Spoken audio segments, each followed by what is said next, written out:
Hello, hi. Oh, it's very nice to be here. You seem very, very nice. Oh, I wish I'd showered.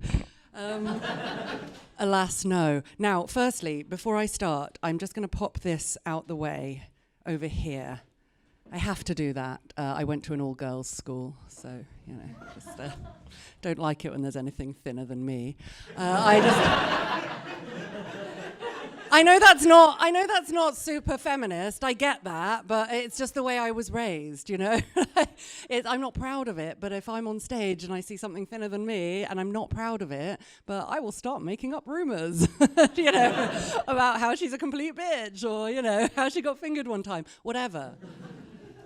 I went to a very posh school. I did. I went to a very, very my school was so posh, it had a lake in it, which is insane, but if it makes you feel better, it also had a lot of suicidal bitches who couldn't swim. So, I know, and here I still stand. I know. It's like I said to my Jewish grandparents, who's the real survivor?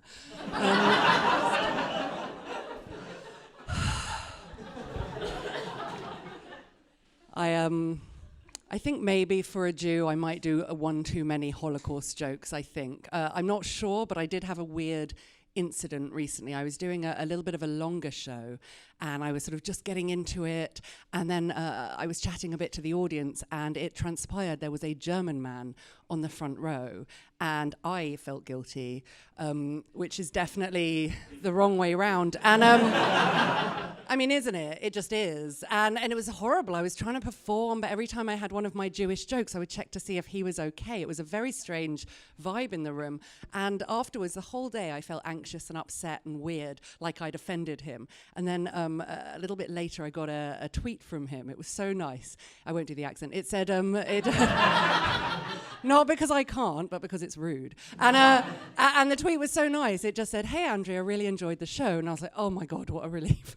What a relief. So I tweeted back, of course, "Thank you so much for coming. P.S. Sorry about all the Holocaust stuff." And then he tweeted back, "Don't worry, I didn't do it."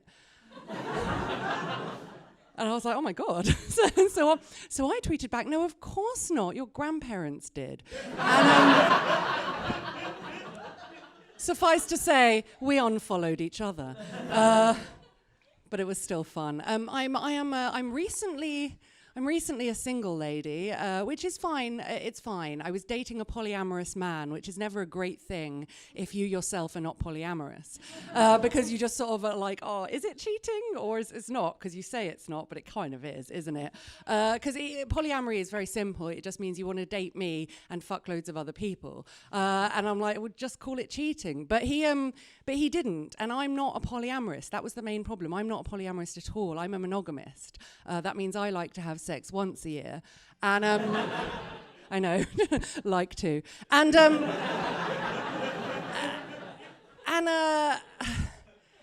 I guess dating this man who had lots and lots and lots of sex with other people as well as with me, I have this theory about people who I think have too much sex. What it is like when you have a lot of sex, the normal stuff no longer holds your interest, and you have to kind of level up kink-wise. Do you know what I mean? Like literally, like normal sex things had no effect on me. It was like on him. It was like with me with paracetamol. Do you know what I mean? Like these days, it's codeine or nothing.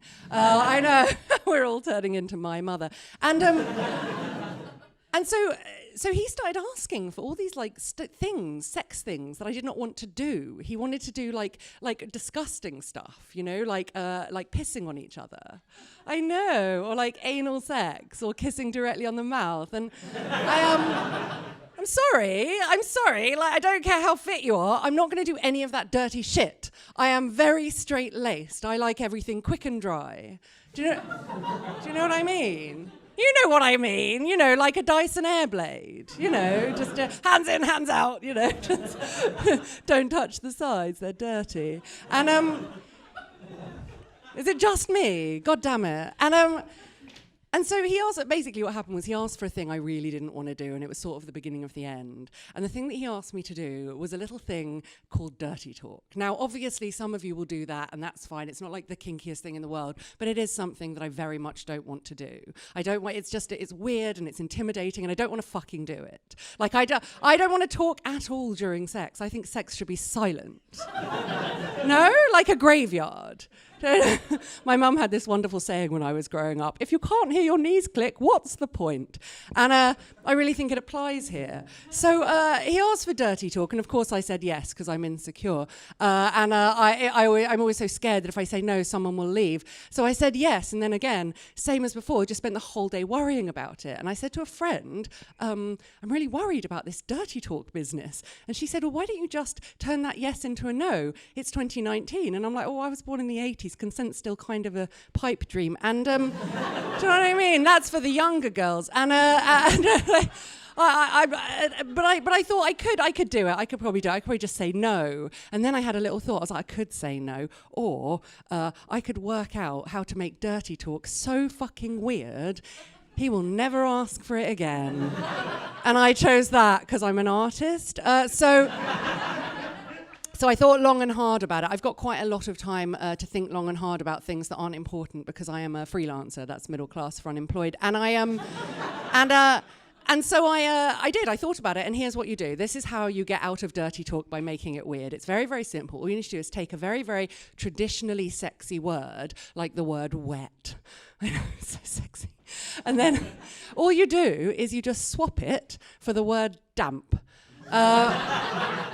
Which I think we can all agree is marginally less sexy. Anyway, so we're in bed. This is how it went down. We're in bed, right? And he says to me, I'd like to try the dirty talk. Why don't you go first? And I was like, oh my God, what a great time for you to be a gentleman, Mr. Piss on each other. Sure, I'll go first. So I said, fine, I'll go first. So I put my best sexy voice on and I just went like this. I went, oh, I'm so damp. Now you laugh because it's funny. I think it's disgusting. When I heard it right now, I completely dried up. You know, it's like a moth's graveyard right now. And it's too far. That was too far. It's papering out. And I said that, and he didn't respond the way I wanted him to respond. I thought he would just go, that's gross. He didn't say that. He goes, oh, how damp are you? Now I'm doing two things I find disgusting, dirty talk and improv. So I'm just like... Sorry. So I'm like, what the fuck? What the fuck am I supposed to do now? So I just improvised, like, because I had to. And I was like, oh, how damp am I? What a great question. I guess if I had to pick something, I'd be like, the wall of a condemned building. Ooh, oh, where people shouldn't live, but they do anyway, because the system's so broken. Thought he would be turned off. He was not turned off. He leaned in. He goes, oh my God, socially conscious dirty talk. Oh, I love it. Oh, do another one. So I was like, oh, I'm like the forehead of a feverish 17th century chimney sweep child. but before penicillin was invented. So, oh no, he's dead. And he said, oh, don't love that one. Do you want to try another one? At this point, I completely lost my temper. By the way, not the first time that has happened during sex. I completely lost my temper and I just yelled at him, I am a flannel! In a shared student flat! It was there when we moved in. We use it anyway. It never fully dries. And he said, oh, you're not good at this, are you? Why don't you just pop this in your mouth instead? I'm very quickly going to just do a very short joke about mental health, and then I shall leave you. I have some interesting mental health. I have a thing called borderline personality disorder. When I told my mother that, she said, oh, like Ed Sheeran? I said, no, not almost a personality. It's a different thing altogether. It's very different. Anyway, I won't bore you with the details. It's a really shit personality disorder, you know, at least with some of the others, like schizophrenia. You've got someone to talk to about it, but with mine, there's nothing. And all it means is you can't feel joy. No big deal, right? Just don't watch that Marie Kondo thing. And I know Marie Kondo, she's such a dick. She tells you to like pick up stuff in your house, and if it doesn't bring you joy, throw it away. Well, I watched that. Now I live in a room. I know, and all it's got in it is a bed and 17 dildos. And I've never been happier. So in a way. Anyway, I take my nephew shopping, and we're going to buy him a toy, and we get to the lift. And this kid, he's 4 years old, he's the best child in the world, he starts doing this. And I said to him in a very reasonable tone, I said, if you shit on the floor, I'm going to leave you here. Because I'm not your mum, so it's not illegal, I don't think.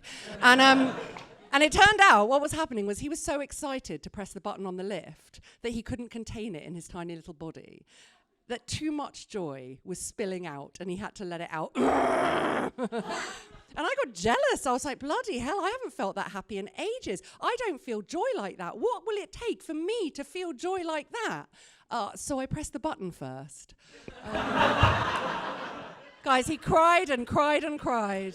It was the best day of my life. Thank you so much.